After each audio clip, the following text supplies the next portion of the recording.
Hey everybody, welcome to the show, Around the Nation, right here, TYT Nation. I'm your host, Jeff Waldorf. Welcome to another great show. Hope everybody had a fantastic weekend. I know I had some fun myself, so, but we're back. We got a Monday, and we actually started with the show with a little bit of a correction, a little bit of an apology for getting something wrong.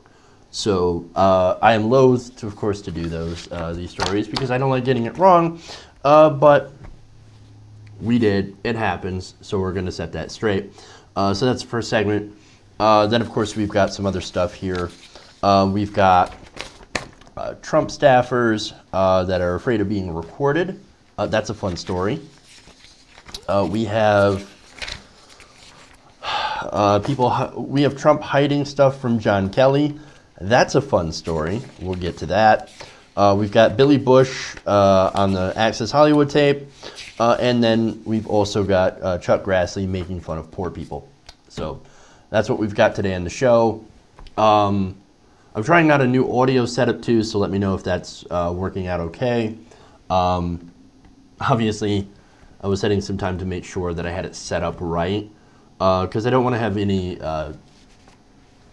errors, I should say, on the sound. So, guys, in the live stream, let me know how it sounds. If everything sounds okay, if it's clear, if it's having any echo or background noise.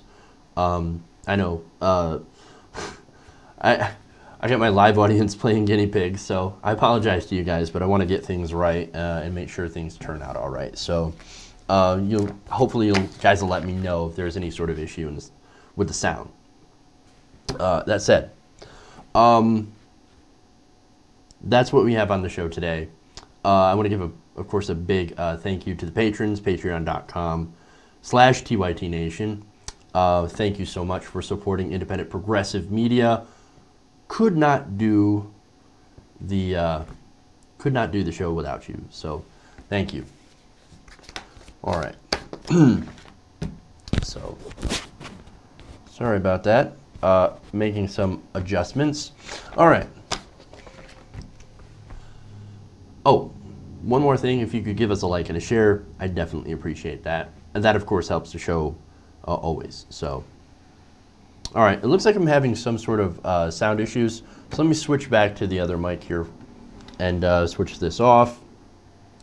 It looks like I've got a lot of tinkering to go when it comes to my sound. So let's just...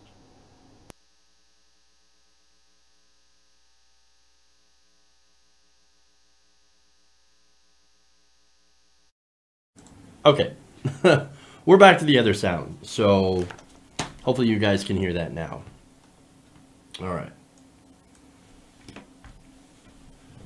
Now let's get started with the show. Hey, you can't blame a guy for trying something new. All right.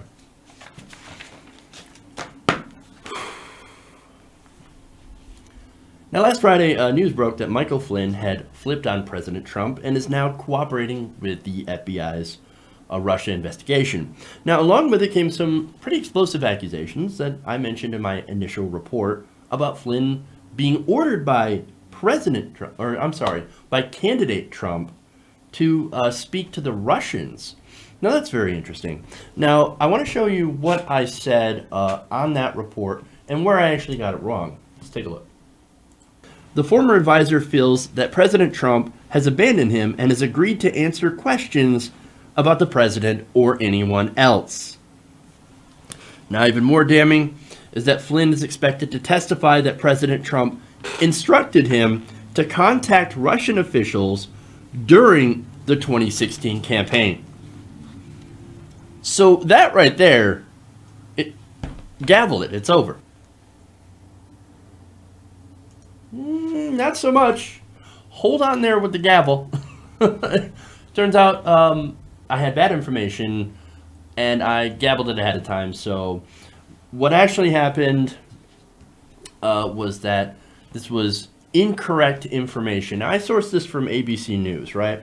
Which on Saturday came out with a retraction. According to the USA Today, Brian Ross, the investigative reporter who made those claims, he was suspended for this reporting That was very, very problematic.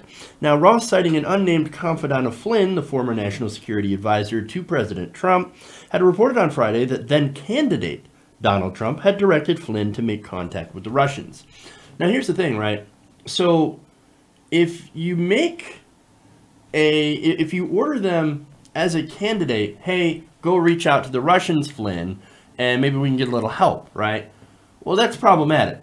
But if you're president, if you've already won, and you're President-elect Trump, right, and you say, okay, Flynn, I want you to reach out to the Russians so we can figure out how to fight ISIS, which is what they're saying, well, then that's no problem. That's just the normal order of business, okay?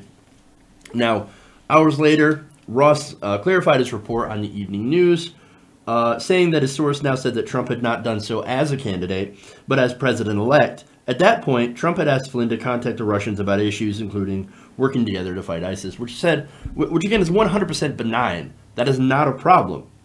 At that point, he already won the presidential election and was setting up relations with the Russian government, which would be in his purview, which would be in his power to do so. Now, you could say that the fact that he reached out to the Russians almost immediately and was setting up relations would be a little strange. I get you. I understand based on all the other stuff. But in context, when you look at this, or I should say when you look at this on its own, say, oh, this is just a president to be, president-elect, setting up his future foreign power or foreign policy agenda. Okay, I get you. Now, it's not criminal. And of course, what was alleged was completely non-factual. It did not happen.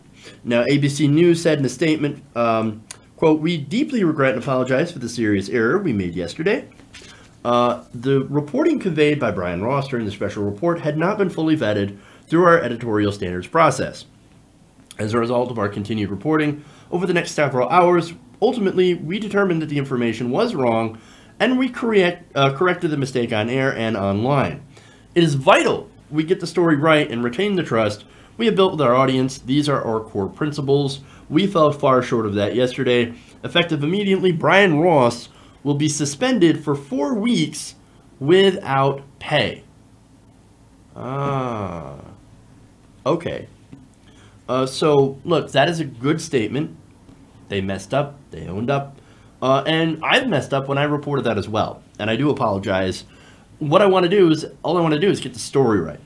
That includes making sure the sources I use have been vetted and are factual. Now, President Trump tweeted this out, of course. "Congratulations to ABC News for suspending Brian Ross for his horrendously inaccurate and dishonest report on Russia witch hunt. More networks and papers should do the same with their fake news." So here's President Trump. He's taking a victory lap on this one. And look, when it comes to this, he kind of deserves to take one. Okay, that doesn't mean the entire Russia story is wrong, and it doesn't mean the rest of the Flynn story isn't true. It's just this one part that said that, hey, look, he, as a candidate, reached out to, or, used Flynn to reach out to Russia. That is a no. Instead, of course, this was after he had won the presidency. That's when he told Flynn, reach out to Russia. So, again, we got to get this right. Now, as Ross, he agrees with this decision. Brian Ross said, "My job is to hold people accountable, and that's why I agree with being held accountable myself." Now, that is a classy response, and I actually commend him for that. Now, the viewers, of course, look, you should hold everybody accountable. You should hold ABC News accountable. You should hold Brian Ross accountable. You should hold me accountable if I get things wrong. I want you to do that. I want you to make sure that I'm coming correct, and that, because again, all I'm interested in the truth is in the truth, and if I get something wrong, I want to know. I want to know so I can do better. All I want to do is I want to get the facts out there, and that's the whole purpose of the show. I want to get the facts, and I want to put them out there. You don't have to agree with my opinion or the analysis, but I want you to come away with the facts so you guys have an understanding of what's actually going on in the world. And so I dropped the ball, and look, I do criticize the media when they get it wrong, and I'm sorry for that because I got it wrong this time. So we should, of course, hold the truth above all else. So I'm actually really glad that ABC took this measure to hold Ross accountable. Now, the question is, do you ever see that happen in the right wing? Do you ever hear of Fox News suspending Sean Hannity for lying over and over again to his audience? No, of course not. Have you ever seen anybody get punished for pushing Pizzagate, which actually did do a huge amount of damage to the owners of that pizza shop, and actually led to an armed gunman storming into the place, shooting up the place, looking for those children that weren't actually there?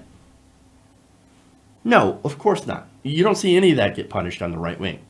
So, and look, Fox News has apologized about some of the Seth Rich stuff, but did Hannity apologize? Absolutely not. No, he's still out there talking about it on his own show. So, these guys don't take accountability for putting out fake news. Whereas in this case, ABC News did take responsibility, and that's the difference between people who do care about facts versus those who have nothing more than an agenda. All right.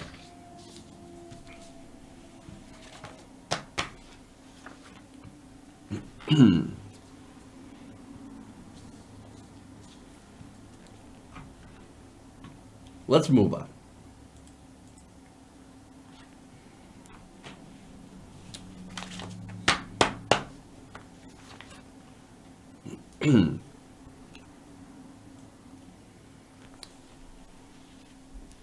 Now, after the plea deal reached by investigators looking into possible collusion between then-candidate Trump and the Russian government and Michael Flynn, as well as the inquiries into Jared Kushner, Donald Trump Jr., and the rest of Trump's network of people in the White House, well, these people are walking around with an eye on each other.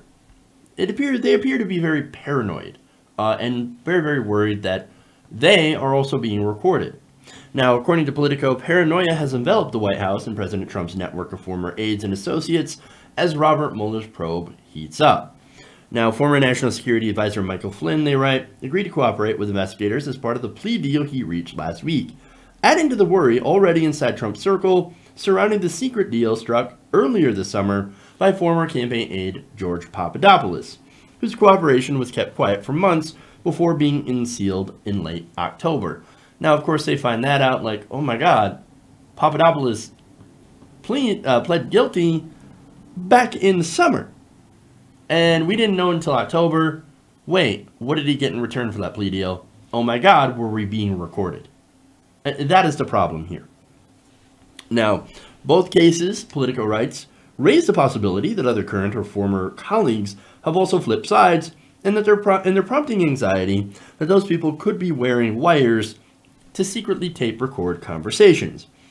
One staffer close to Trump's White House, one person close to Trump's White House said, quote, everyone is paranoid. Everyone thinks they're being recorded. Interesting. Now, look, there might be a good basis for that paranoia, but ultimately, I'm going to point out how they shouldn't be quite as worried as they are. Politico notes that inside last week's 10-page plea deal, Flynn struck with the government prosecutors is an agreement that the former White House National Security Advisor could avoid a potential lengthy jail term in part by, quote, participating in covert law enforcement activities. So this is what's got a lot of people in the White House really worried, really concerned, like, wait a minute, covert law enforcement activities? Like, wearing a wire? Are you wearing a wire? I'm not wearing a wire. Are you wearing a wire? Everybody's wearing a wire. At least that's what they think. They actually believe that everybody around them could be wearing a wire. That's how paranoid now this entire investigation has people inside the White House. Now, Mueller and his team, of course, they're not saying anything. Why would they? They're consummate professionals. And if anything, Mueller is playing it 100% by the book. Now, that book is actually very important because it actually sets out some rules on how you're able to use and record conversations. Now, White House attorneys and private counsel representing both current and former Trump aides told Politico that they immediately checked in with their clients once they learned about Mueller's plea agreements with Papadopoulos and Flynn. Asking whether they'd had any communications with their former colleagues, which could have been secretly recorded while also reminding them to be diligent in avoiding conversations with anyone except their lawyer related to the Russia investigation. Now, one attorney who represents a senior Trump aide caught up in the Russia investigation said, quote, "They're probably shitting bricks. How can you not?" Well, as I'm going to go on to explain, there is a reason why I think a lot of people, and this is according to some experts as well, why they're actually going to be okay. Now, on that though, this guy's saying, oh my God, you should be incredibly worried about this whole thing. And how could you not be worried? How could you not be shitting a brick? Well, if you've done nothing wrong, for one, you have nothing to worry about. It's that same old right-wing trope. Oh, don't worry. See, it's the argument they use in favor of things like searching, like the program that they had in New York where they would go and they would just randomly search black people. Well, if you have nothing to hide, then you shouldn't be worried about that. That's stop and frisk. So, but wait. Why doesn't it apply to right-wingers? Why doesn't it apply to people in the White House? I mean, it should. If you've done nothing wrong, you have nothing to fear with people walking around with the wire. But nonetheless, they put out this warning. Now, here's the interesting thing. This plea deal is super important. I mean, Mueller wouldn't allow Flynn and Papadopoulos to plead down unless they had seriously good information. That doesn't necessarily mean that they would be wearing wire. It would just mean that they had good information. But again, there are people that are concerned that, what if it's both? What if they're spying on Kushner? Or what if they're spying on Trump? Well, again, they can't do that because there are certain rules that protect people under investigation from being recorded. I know that sounds strange, but according to Politico, special counsel is not supposed to wire up a witness to talk with a person who he knows already has a lawyer representing them on the subject matter that is being discussed on the tape. That includes conversations covering details of a joint legal defense strategy. And then you have Trump's lawyer, Ty Cobb, weighing in as well, saying, quote, "Mueller is too good a professional and too good a prosecutor to tape represented individuals, and he doesn't want his office or his important mission to be tainted.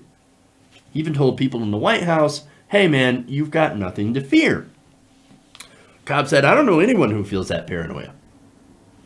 To the uninformed and inexperienced, this may be enjoyable, but in reality, it is unhinged speculation with no foundation." Now that is, of course, Trump's lawyer, Cobb. But legally, he actually is correct to a point. So right now, he's saying, hey, look, guys, you don't got to be worried about that. There are protections that make sure that they can't go and wire someone up to talk about Russia. So that's fine. You still shouldn't talk about Russia, but nonetheless, you are protected. And look, the other thing is that Mueller is going to get jumped on, or he's already getting jumped on and piled on by the right wing, who are looking for any excuse to try to destroy his credibility. So you destroy the credibility of the investigator, you make him seem like he's biased or whatever, and then you give them grounds to fire him. You give Trump grounds to fire him without political recourse. So that's what they're trying to do. Now, for example, Newt Gingrich, right? He's one of the guys that jumped on. He told the Washington Post shortly after Papadopoulos, his plea deal, back in October that Congress should, quote, look seriously at whether Mueller put a wire in this guy and send him around to entrap people, because if he did, that would cast some serious doubts on this investigation. Mueller's office must follow the same guidelines as U.S. attorneys and others at the Justice Department use when considering whether to wire up a cooperating witness. So that sort of explains why in all of these different cases, Manafort, Gates, Flynn, they go after things like financial crimes instead of actually going to whether or not they colluded with Russian officials. Now, if they tried to entrap someone who was already lawyered up about that one issue, then it would cause a lot of problems. So in the end, he has to be very, very careful.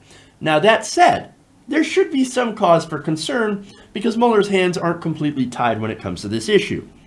In fact, you had former Watergate prosecutor Nick Ackerman saying that Mueller is on solid ground with ample court precedent to use witnesses wearing wires with anyone who isn't known to have a lawyer. And he said the special counsel also has plenty of room to use the technique with people who do have lawyers. He said, quote, "Otherwise, the government would never be able to use body wires against career criminals like members of the mafia who always have lawyers." That makes all the sense in the world. Yes, you would have to have some sort of vehicle for prosecutors to be able to go after people who have lawyered up, but also that it also makes sense for people who are facing investigation to be able to have some sort of protections as well against people wearing wires. So it's a balancing act. So this is what's going on there. Now, defense attorneys, they rarely succeed in getting tape-recorded conversations thrown out in court. He added, which is also very important, because the cooperator can still testify about what the person told him. The tape recording ensures that what the jury hears of the conversation is actually what happened, so it's more used, instead of proof, it's more verification. Now, asked about Cobb's advice to the White House that it shouldn't fret about colleagues wearing wires, Ackerman replied, quote, "That's good. Let them think that."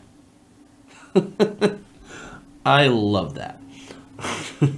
Now look, the truth of the whole thing is that this entire case is extremely politicized by both sides. And it seems very obvious it is the president. And the Trump team, they're watching Mueller like a hawk. They're waiting for him to make a mistake. They're waiting for some sort of impropriety in order to gain, in order to discredit them and say that, oh, look there, see, it was actually a witch hunt. They were going after Trump. It was all purely political. So they're just, like I said, they're just waiting for him to mess up. Now, it's very unlikely, since Mueller is going by the book and he is a professional, that he would actually do that. Now, so there are people that are convinced that Flynn and Papadopoulos aren't actually the people that were worth wiring up. So there is that thing that, like, hey man, why would you wire Flynn? Why would you wire Papadopoulos? Especially after you know that everybody's been lawyered up anyway. In fact, by the time Papadopoulos was arrested in July, Mueller had already been appointed, and many of the people who had been named as potential targets had already hired lawyers who would have flagged the concern about meeting former colleagues wearing wires. So that's the other argument against this. Now, Flynn knew that he'd be under scrutiny back from January, when he was forced out of the White House for lying to Mike Pence. Then he already knew he was a person of interest, so immediately like, yeah, let's get a wire. Quote, "It's tough waters to navigate," this is according to a federal prosecutor tracking the Russia case. "It's tough waters to navigate from a investigator point of view to put a spy in the camp at this juncture when everybody is represented by counsel. It's doable, it's just very tricky and probably not very productive. I think everyone is treating everyone else as if they're radioactive." So, now, that's an incredibly good point. So it wouldn't have made sense to wire Flynn. It wouldn't have made sense to wire Papadopoulos. Because, again, at this point, as soon as Mueller was appointed, everybody's like, oh shit, this shit's going to hit the fan. Let's go and get lawyers. Let's protect ourselves against people wearing wires. That makes sense. Now, so there's that. And I think the other reason that staffers are so paranoid is because of the environment, right? The environment fostered by President Trump. Remember, it starts at the top. I mean, there are plenty of stories that came out earlier in the beginning of the year where you had cutthroat competition, you had people backstabbing each other, jockeying for position. That's a real thing. It's been reported on the administration. You just add in the idea that somebody could theoretically be wearing a wire. Add that into the toxic stew that we already have inside the White House, and it just increases the paranoia that is already there. And nobody trusts each other anyway, and you add this extra element of distrust, and this is what you're going to get. Now, whether it's baseless or not, I don't know. I don't know if anybody has worn a wire. Obviously, Mueller's not going to come out for it and say it. And I see, again, in the cases of Flynn, Manafort, and Papadopoulos, you didn't need a wire to get to them. All you had to do was just follow the money. I think in the rest of the cases, the cases like Donald Jr., for example, Donald Jr., you definitely don't need anyone to wear a wire because he's not a smart person. You don't need anybody to wear a wire around Trump. He's not a smart person. He will tell you that he is obstructed. He'll do it over Twitter, not knowing what he's actually doing. So, that said, again, you've got all these people that are scared in the White House, that believe that, hey, man, they're coming after us, the deep state, everybody's coming after us. Are you wearing a wire? I don't know. Are you wearing a wire? I'm not wearing a wire. Are you wearing a wire? All that is just enough to scare the shit out of so many people in the White House. And I guess at the end of the day, in my personal opinion, that's not necessarily a bad thing. Okay. Let me take a quick break here. We've got more stories for you, so stick around. We'll be right back.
Welcome back around the nation, right here, TYT Nation. Jeff Waldorf with you. If you could please give us a like and a share if you haven't already. Helps the stream out.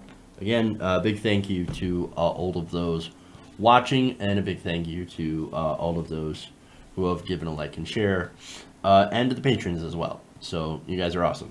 All right, let's move on. We got more fun stuff from the White House, more drama as usual. It's Dramatic Monday. All right, let's move on.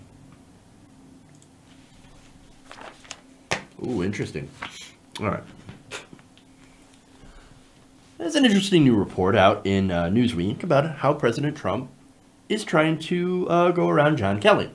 Well, that's very interesting. Now, John Kelly took over as chief of staff after Reince Priebus was unceremoniously kicked to the curb. I wonder if he is now drinking Bailey's or putting Bailey's on his cereal. I don't know. If I were him, that's probably what I would do. So now Kelly, of course, after he took over, he put new restrictions on the president. So nobody can, you just couldn't barge into the Oval Office with the latest issue of Breitbart and show the president. You actually had to be approved by John Kelly. You had to set up a meeting. you had to go through people. So, big change to how they were running the White House after John Kelly. Now, Kelly was also there to try to apparently temper the president. That, of course, did not do any good, as we saw. And later on, we found out that John Kelly was a lot like President Trump in the fact that they both are terrible people. They both hate Muslims, and they both hate refugees, and they both want a lot of similar policies. And of course, John Kelly jumped in and started being political, which completely damaged any credibility that he had had. So, disastrous, right? Now, that said, the report is interesting because even though they agree on so much and they like each other, Trump is still trying to do an end run around John Kelly. Amazing. Look, it doesn't matter if you're his ally or not. He's going to get his way. He's still going to find a way to do things his way and go around him. So, and this is how. According to staffers, after assigning his aides to tasks in his living quarters, he tells them to keep his demands from John Kelly, according to several people with knowledge of the interactions, telling the Wall Street Journal in a new report published on Sunday. According to the report, Kelly has brought some order at the White House by telling staffers there to stop patching through calls from Trump friends outside the administration who want to influence the president. Now, all those people who call Trump, and one of them is most likely Steve Bannon, he still wants to talk to them, right? And he's going to find a way to talk to them because that's what he wants to do. He's like, oh man, I got to call up Steve Bannon. I got to talk to him. I got to call up my friends and tell them what's going on. And of course, they'll use that access to be like, hey, Trump, guess what? We should really focus on shutting out the refugees. You should really get mad at those NFL players that are kneeling. Okay, Mr. Bannon, sure thing. That's who President Trump is. He's almost like an empty suit, but I think the only thing there is just rage and stupidity. So, but anyway, now back to the report. Kelly can only keep tabs on Trump during working hours, and the president has often gone rogue when left alone. He's like a baby. You can't leave him alone for 5 seconds or else he gets into something. You know, I wouldn't be surprised to see him try to stick a fork in a light socket. We got to baby-proof the Oval Office. Oh, how sad. Now, although Kelly tells aides to stop putting through calls from Trump's friend outside the administration who are trying to influence him, the president makes unscheduled and unapproved calls to his confidants outside the White House so Kelly can't monitor them, according to the report. So here's a possible example of how this happened. Now, remember the 3 anti-Muslim videos, which were, at least one of them was debunked as completely false, that he retweeted, that were posted by a British far-right nationalist movement, right? So he tweets these out, and everybody flips out, freaks out. Well, he was likely influenced by some of the alt-right that were saying, hey, check out these videos, man. You're not going to believe this. You want to tweet these out. Okay. Another example is, okay, you just look at his Twitter at 3 a.m. or 6 a.m. Odds are he's tweeted something terrible within those time frames. In fact, some of the worst tweets always come in between those times or on the weekends. Okay. So that's just an example of people influencing him. Or even like Fox and Friends. You don't even have to call him up. You could just go on Fox and Friends and then you'll be able to influence him. It's a pattern. Whenever they do a story on Fox and Friends, 5 minutes to, an hour later, he tweets something almost exactly the same as one of the hosts had said. So, now, that's of course not the only avenues that they can use. They don't have to just call him up or do something on Fox and Friends. They could also just call up Melania. In fact, one source told the Wall Street Journal, if I don't want to wait 24 hours for a call from the president, getting to Melania is much easier. Now, of course, a spokeswoman for Melania says, no, fake news. No, nobody can call up Melania and then influence Trump that way. Forgive me if we don't actually believe you. I actually think it's very likely this is what's going on. We know that President Trump loves to do things his own way. He doesn't let anything stop him. John Kelly, well, who cares about John Kelly? I like the guy, but I'm just going to go around him because I still want to talk to Steve Bannon. I want to talk to my friends. So I'm going to find a way to talk to my friends. And you're not going to stop me. I want to talk to Omarosa. I want to talk to Stephen Miller, right? I want to do all that. It doesn't matter. This is a guy who, at the end of the day, does whatever the hell he wants without any regard for the consequences. That's who the president is. That's who the president has always been. Okay.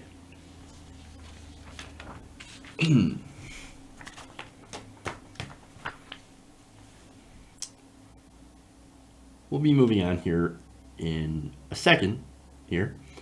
All right.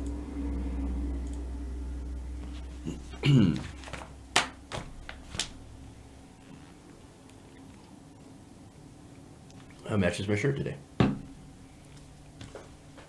That's completely unintended, by the way. Yeah, I have some people asking me if I read comments. Yeah, every once in a while I do. I do pay attention to comments, so. And I appreciate everybody who comments on the stream. So, all right. Now, recently, President Trump, in the wake of the sexual harassment scandals engulfing figures from both the left and the right, has decided to change his position on the Access Hollywood tape that was unearthed during the campaign. Now, that's weird. So, wait a minute. How can you change your position on the Access Hollywood tape that you did? Well, by basically claiming, you know what? I went back and I gave it a second look, and it turns out it wasn't me. I didn't actually say those things. Really? Oh, that's interesting. Now, look, you guys saw the tape for yourselves. Bush himself was fired from NBC over it. And when it came out last year, President Trump had admitted that, yeah, it was real, but you know what? It was just locker room talk. Ah, right. Of course, we know that Trump is also a pathological liar and says, that, hey, you know, on second thought, it's not actually me. I wasn't talking about grabbing pussy, not my voice. You know what? It's just nothing but fake news. Now, Billy Bush, the guy who was there, the guy who was in the tape, said, no, I actually remember I was there. It was you. Hilarious. Now, Billy Bush went to the New York Times and wrote an op-ed about this. And he said, quote, he said it, grab him by the pussy. Of course he said it. And we laughed along, without a single doubt that this was hypothetical hot air from America's highest rated bloviator. Along with Donald Trump and me, there were 7 other guys present on the bus at that time, and every single one of us assumed we were listening to a crass stand-up act. He was performing, surely. None of this was real. No, we now know better. Okay, so, look. Now, if you're listening to something like that, talking about, oh, I like to grab women by the genitals, and, you know, I make sure to carry Tic Tacs because I just start kissing them. It's like a magnet. Does that sound like something that you would joke about? Like a normal person. Does that sound something like a normal person would joke about? Well, I guess it depends on your context, but when it comes to me and what I perceive as normal, this is not normal. This is not what normal people joke about, okay? And I guess if you're hanging around people who do joke about grabbing people out by the pussy, well, then maybe you should reconsider who you're hanging out with. I'm just saying. Now, anybody who's done any research on President Trump during the campaign, in which, again, we did during the election, during the campaign, during the primary, we know that President Trump's had a long history of sexual assault. Now, this Access Hollywood tape was filmed way, way before the election. So, look, I could understand if somebody who's covering Trump, who's talking with Trump, didn't necessarily know about the long history of accusations. And that said, usually if you're in the news business, it would make sense if you did know. But I guess I'm going to excuse him about that, okay? Now, for me, again, you don't joke about grabbing somebody by the genitals without permission. So the fact that these guys were all sitting there laughing about this, well, that still makes them not great people in my opinion. But assuming he really believed it was a joke, soon after he got punished for it and then had stopped laughing. Now he writes, recently I sat down and read an article dating from October of 2016. It was published days after my departure from NBC, a time when I wasn't processing anything productively. In it, the author reviewed the various first-hand accounts of Mr. Trump that at that point had come from 20 women. Some of what Natasha Stoynoff, Rachel Crooks, Jessica Lead, and Jill Harth alleged involved forceful kissing. Ms. Harth said he pushed her up against a wall with his hands all over her, trying to kiss her. Her story makes the whole better use some Tic Tacs and just start kissing them routine real. I believe her. Kristen Anderson said that Mr. Trump reached under her skirt and touched her vagina through her underwear while they were at a New York nightclub in the 1990s. That makes the grab him by the pussy routine real. I believe her. Well, that's because it wasn't a routine. This wasn't a joke. This was a brag. All Trump does is brag about things that he's done and things that he has. This is not somebody who just jokes about these things. And you probably should have picked up on it sooner if you had done any research and if you had done anything and if you knew at all about who Trump was as a person, you would know this. You would know that, oh my God, he's talking about grabbing women by the genitals. Again, even if you're around somebody who's joking about that, it's not funny. It's never funny. That is a red flag. Normal people do not joke about that. Do you know who jokes about that? Predators.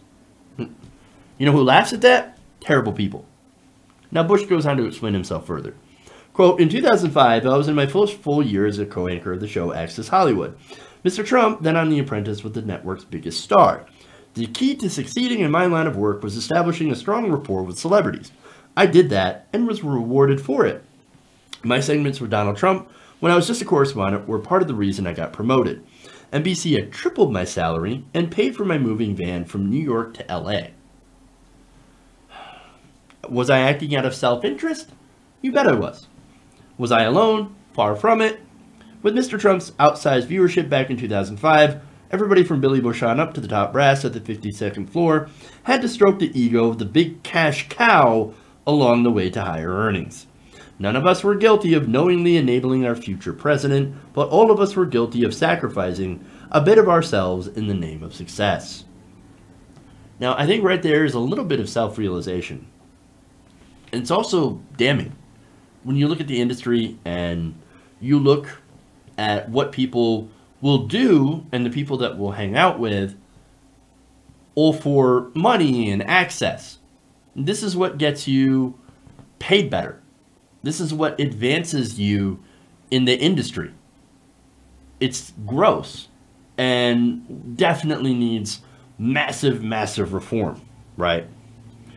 And it also explains how this culture of sexual assault and sexual harassment goes unpunished.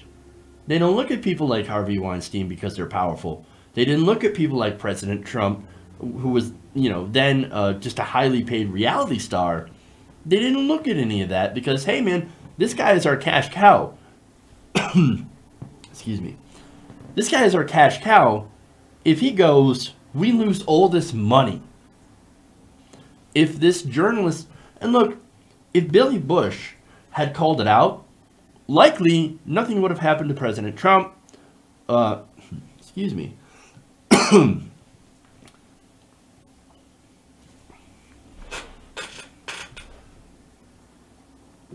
Let me take a break here. I'll be right back.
Alright, welcome back to the show. Sorry about that. I don't know what the hell happened, but, yeah. Having some, problems talking, which is difficult if you have a talk show. But, we're going to continue with that story of Billy Bush, so we're not quite done with that, and then we've got a couple more to go, or one more to go. After that,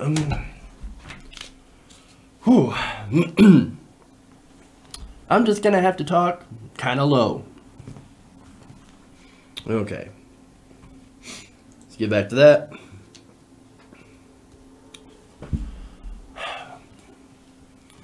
Now look, that right there is a little bit of self-realization.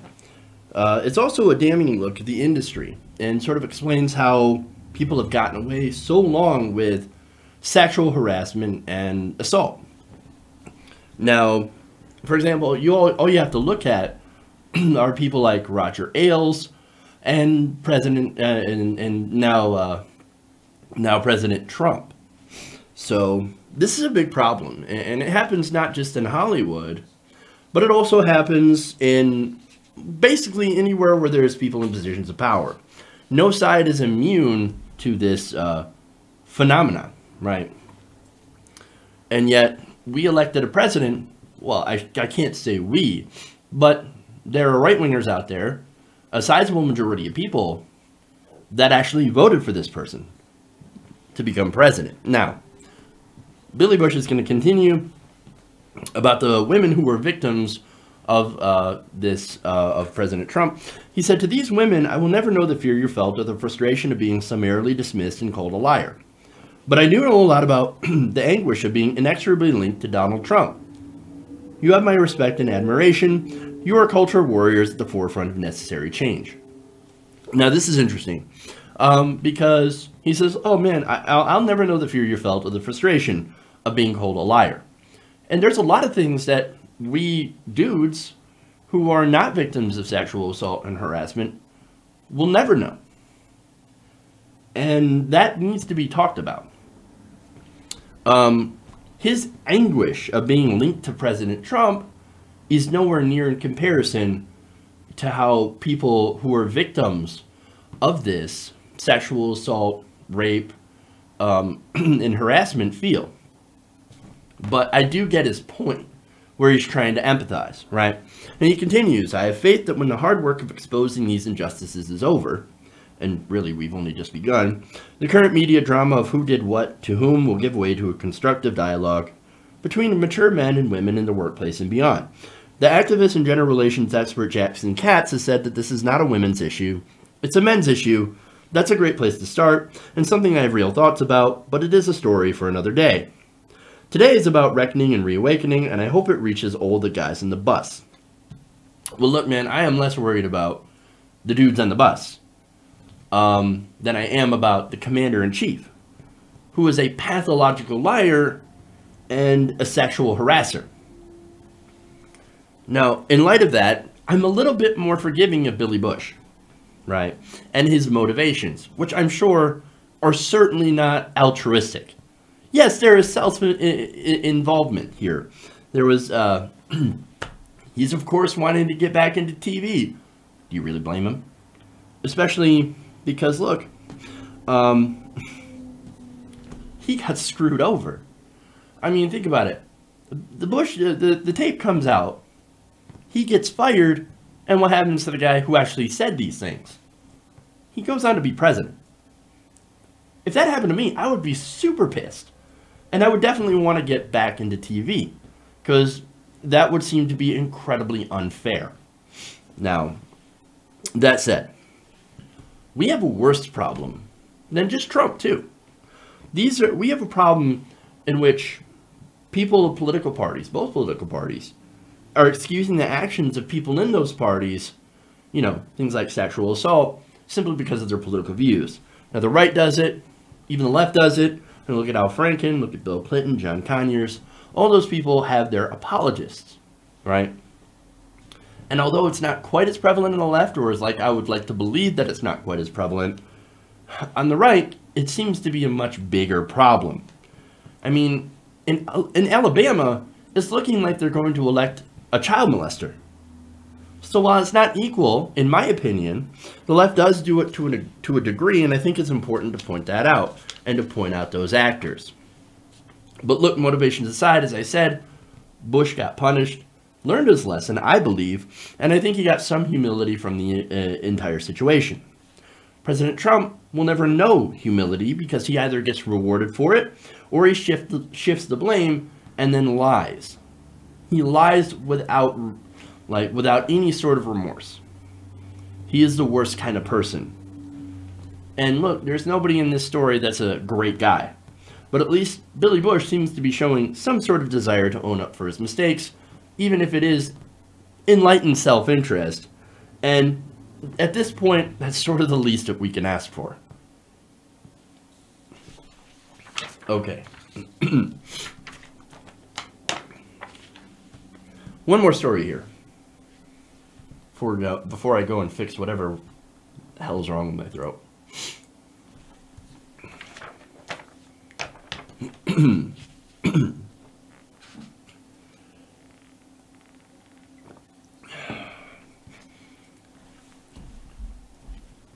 Now, the Republican Party despises poor people.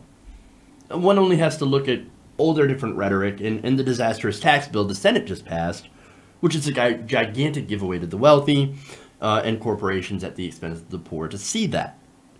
Nothing illustrates this entire thing more than the interview with GOP Senator Chuck Grassley, who actually said, quote, "I think not having the estate tax recognizes that people that are investing, as opposed to those that are just spending every darn penny they have, whether it's on booze or women or movies."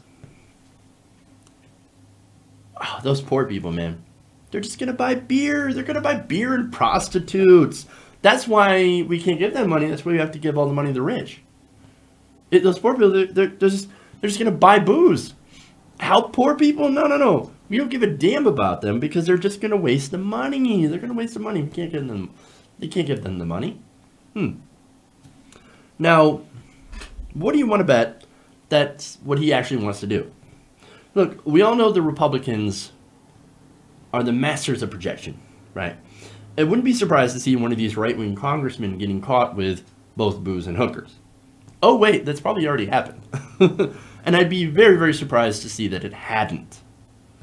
So, but look, here's the disdain on that statement, right? Just listen to that. And you can hear that it's just dripping with condescension. If you want to make an argument, right, and I say an argument, it would be pretty incorrect, right, that tax cuts for the rich are fantastic because rich people, they're just going to invest the money and it'll grow jobs, it'll grow the economy. Okay, you want to make that argument, you're wrong, but fine. And there's plenty of people who make that argument. And again, I don't agree with it because it's not factual. But that's one way to make the argument. This isn't that. This is maligning the working class, right? Who does spend every penny of their paychecks. It's not on booze and hookers, right? Yeah, maybe every once in a while a guy gets home after a double shift and is like, I gotta have a beer. There ain't nothing wrong with that. But to say that they're wasting all of their money on booze, hookers, and movies, it's ridiculous. No. These people are spending all their money, but they're spending it on rent. They're spending it on food. They're spending it on their student loan checks or their student loan debt that has risen 1,200% since the 1960s. People spend every penny because they have to. And besides, in a consumer-based economy, which is what we're in, isn't that what you want? Do you want, why would you not want people to spend as much of their money as they can to drive consumer demand? I mean, look, that spending, it fuels economic growth and it actually creates jobs. However, the Republican argument is not that. It says that we need to put all the money up at the top with the rich, and when we do that, it'll just trickle down out all to you. Now, that's why they argue, of course, for the estate tax, which only affects very few people in America, and even less in Grassley's home state of Iowa. In fact, let me give you some numbers on the estate tax. Again, because this is what he's arguing about. Like, oh no, we need to repeal the estate tax because all these people who are affected by this death tax, they will go back and they will reinvest it. And that's a much better use of money than giving regular people money. Okay. Well, how many people are affected? Just 120 people in the whole state of Iowa filed estate tax returns last year, 44 of which owed any taxes. That's not a big number. Data also found that only 160 farm estates nationwide ended up having to pay the estate tax in 2016. This is not a tax on regular people. This is a tax cut for the super wealthy. Now, ironically, that's who Chuck Grassley works for. He doesn't work for the farmers in Iowa. No, he works for the gigantic corporations, the factory farms that are making millions and millions of dollars. That's who he works for. But look, more than just working for the wealthy, Chuck Grassley actually believes that the wealthy are better than you, and then better than all of us. They're more responsible with their money. And, you know, if you weren't out there boozing it up with your hookers and your picture movies, you'd be rich too. Just like that. Just like my donors. That's what he believes of you. Unless you're rich, they don't give a shit about you. And look, there's some Democrats, corporate Democrats out there, some corporate Democratic donors out there who believe the same way. But all the Republicans despise you if you are not rich. See, to them, wealth is worth. If you ain't got none, you ain't worth none. And this tax bill and these comments and all the rhetoric from all these different Republican politicians and how they talk about the poor proves that without a shadow of a doubt. Anybody who isn't rich that votes for Republicans and corporate Democrats, man, they're either getting conned or they're not paying attention to the way that they are getting completely fucked by the people they continuously vote into office. It's gross. Okay. That's it. That's all I got for you guys. Thank you for watching. I'll be fine. My voice is obviously starting to come back, so I think things are going to be okay. Thank you for the concern. I will try some of those remedies that you guys are pointing out and see if that helps with the tickle in my throat.